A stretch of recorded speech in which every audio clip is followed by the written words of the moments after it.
Bonjour, notre Creation Story nous amène aujourd'hui à la rencontre d'un artiste venu tout droit de Sète.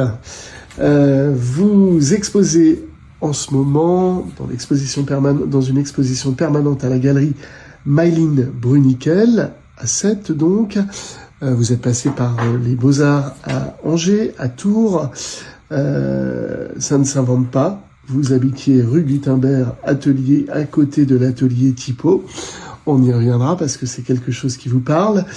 Vous vous revendiquez comme un mélange de la figuration libre et de l'expressionnisme. On parlera même d'expressionnisme libre.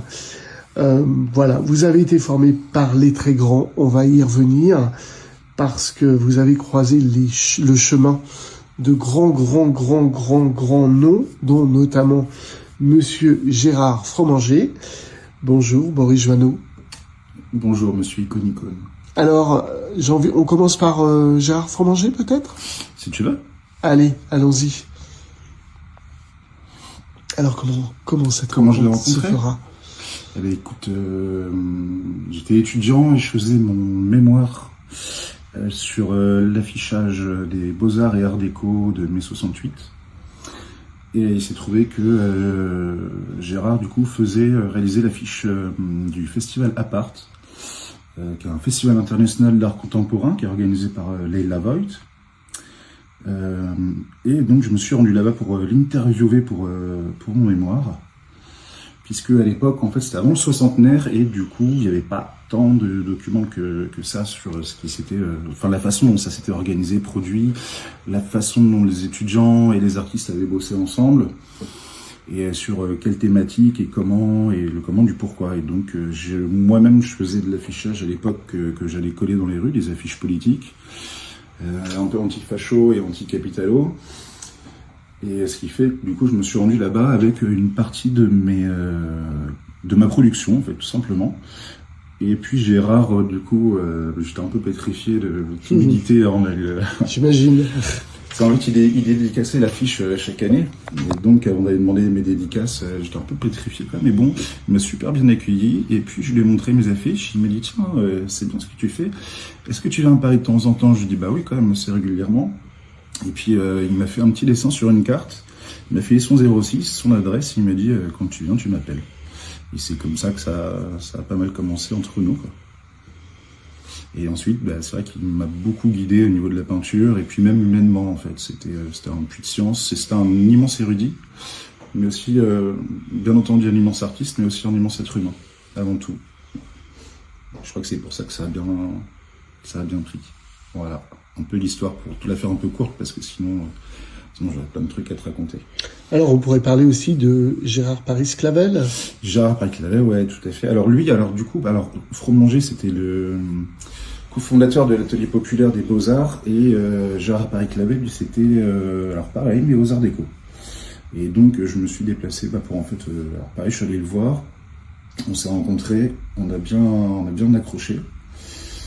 Et puis, c'est comme ça qu'il m'a invité à une expo qu'il faisait dans la région parisienne. C'était il y a quelques années, donc je ne me souviens plus du nom. Mais c'est vrai que c'était aussi très intéressant comme rencontre, parce que c'est un très très grand graphiste qui a fondé justement après 68 le groupe Grapius. Donc c'est pareil, quelqu'un de passionnant et de très très cultivé et d'extrêmement talentueux. Alors, on a l'impression que c'est l'histoire du Petit Poucet que celle de Boris Joanneau. Vous allez ensuite croiser aussi la voie de monuments de la figuration libre, Robert Combas, Hervé Di Rosa, j'ai envie de dire les pères fondateurs. Alors, racontez-moi un peu comment vous allez commencer peut-être travailler avec eux, puis ensuite exposer d'ailleurs avec eux. Au Beaux-Arts, je me suis beaucoup spécialisé en gravure. Et j'avais toujours rêvé de venir à Sète, parce que je suis fan de Brassens et parce que je suis assez dans ce courant quand même de la figuration libre. Et il s'est trouvé que du coup mon amour a fait sa prépa aux Beaux-Arts de Sète, qui est la plus ancienne prépa de France. Donc j'y suis allé, j'ai rencontré l'atelier des PJ, qui est un atelier de gravure sur bois. Et puis le patron, qui est devenu un copain, m'a proposé de bosser de bosser chez eux, et j'ai dit oui. Et en fait, c'est là-bas que Robert et Hervé font leurs gravures sur bois, en fait. Donc c'est ce qui m'a amené à les rencontrer, et puis à bosser avec eux, et je me suis régalé. Des artistes dont j'apprécie l'œuvre. Enfin, bon, j'aime beaucoup l'œuvre, en fait. Donc je suis assez fan même de l'œuvre. Bon, on a envie de dire merci Georges Brassens aussi, alors. Ouais, c'est clair. Mais Brassens, ouais. Mais tu sais, après, moi, je suis en littéraire, et du coup, c'est vrai que Brassens, quand t'aimes le texte, excuse-moi, quand t'aimes le texte, c'est vrai que c'est complètement incroyable. Quand j'étais petit, notre petite maman, elle nous passait beaucoup de Brassens, de Renaud, tu sais, et puis de Brel, de Ferré, Ferrat, etc. Donc c'est vrai qu'il y a aussi cet amour du texte derrière. Et je pense que c'est peut-être aussi d'ailleurs un peu grâce à ça que j'ai autant apprécié les affiches 68 Art qui étaient en fait qui travaillaient et le texte et l'image, le slogan, etc. Et cette idée peut-être derrière votre travail aussi de l'engagement. Parce que les mots souvent traduisent un engagement, comme l'art d'ailleurs peut traduire un engagement, mais on peut considérer l'engagement comme le père fondateur de votre création. Oui, je pense clairement, parce que il y a quelques années même encore, j'étais musicien. Et même à l'époque où je faisais de la musique, c'était... Vous rêviez rockstar ?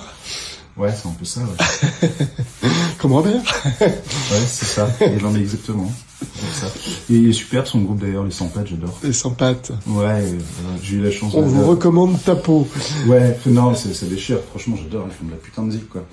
D'ailleurs, Robert, il m'avait dit à un moment qu'il cherchait un bassiste et parce que je lui fais, machin, il me fait, tu joues de quoi et tout, je suis de la guitare. Il fait, moi je chercherai plutôt un bassiste.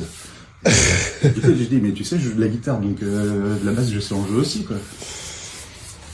Mais ouais, non, après, c'est un job à plein temps, hein, la musique. Je peux pas être partout pêcheur. Mais non, c'est vrai que j'adore. En fait, c'est vraiment trop bien. En fait, si tu veux, ça mêle la musique. Et en même temps, t'as les projections des toiles de Robert. Donc c'est un show assez intégral, quoi. C'est assez impressionnant, leur performance scénique. T'as des instruments aussi qui sont découpés dans du bois et tout, qui sont peints par Robert aussi. Et puis t'as Marc Durand qui est un très très grand plasticien.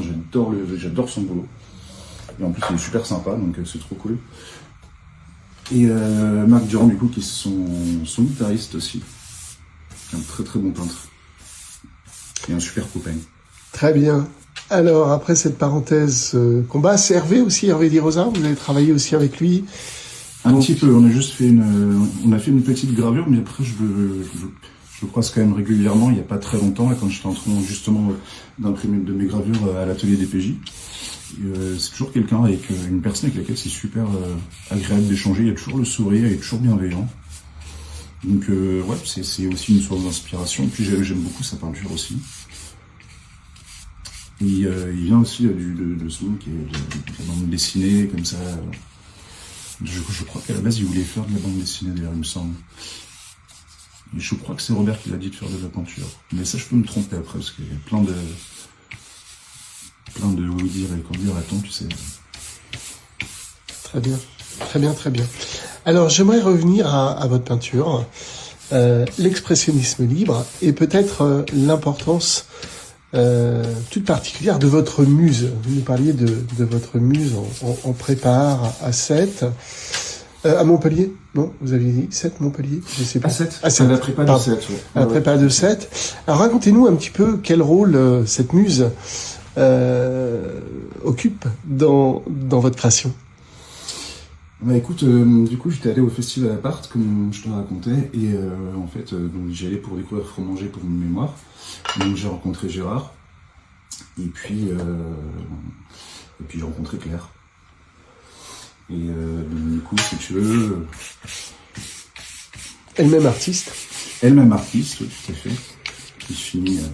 Claire Chapuis. Exactement, Claire Chapuis qui finit son master à l'ARBA, à l'Académie royale de Bruxelles, des Beaux-Arts.